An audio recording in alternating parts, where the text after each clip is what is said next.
പത്തനാപുരം പിടവൂർ തരിയൻതോപ്പ് കടവിൽ കല്ലടയാറിന് കുറുകെ തൂക്കുപാലമെന്ന നാട്ടുകാരുടെ ആവശ്യം യാഥാർത്ഥ്യമായി. കല്ലടയാറിന്റെ ഇരുകരകളിലും പെട്ട പിറവന്തൂർ തലവൂർ ഗ്രാമപഞ്ചായത്തുകൾ തമ്മിലുള്ള യാത്രാ സൌകര്യം ഇനി കൂടുതൽ എളുപ്പമാവും. വർഷങ്ങളായി ഇരുകരകളിലെയും താമസക്കാർ കടത്തുവള്ളങ്ങളെ ആശ്രയിച്ചായിരുന്നു യാത്ര ചെയ്തിരുന്നത്.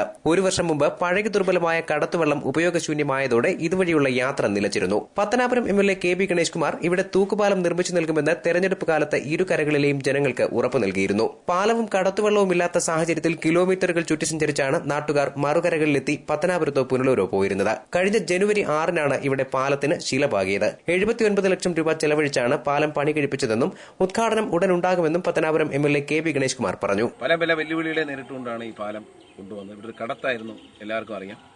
ആ കടത്തിൽ നിന്ന് ഒരു പുതിയ സൗകര്യത്തിലേക്ക് നടന്നു കയറി പോകാവുന്ന ഒരു നടപ്പാലം എന്നൊരു സ്വപ്നം സാക്ഷാത്കരിക്കുകയാണ്. ഇനി ഇതുപോലൊരു പാലം കൂടി നമ്മൾ കുണ്ടയത്ത് നിന്ന് പട്ടാഴിയിലേക്ക് കയറാൻ ഒരു പാലത്തിനുള്ള പ്രപ്പോസൽ കൊടുത്തിട്ടുണ്ട്. കൊച്ചി കടവിലാണ്. അത് ഈ മാസം തന്നെ അതിന്റെ പണം അനുവദിച്ച് കിട്ടുമെന്നാണ് പ്രതീക്ഷിക്കുന്നത്. ഇതൊരു നല്ല സൗകര്യമാണ്.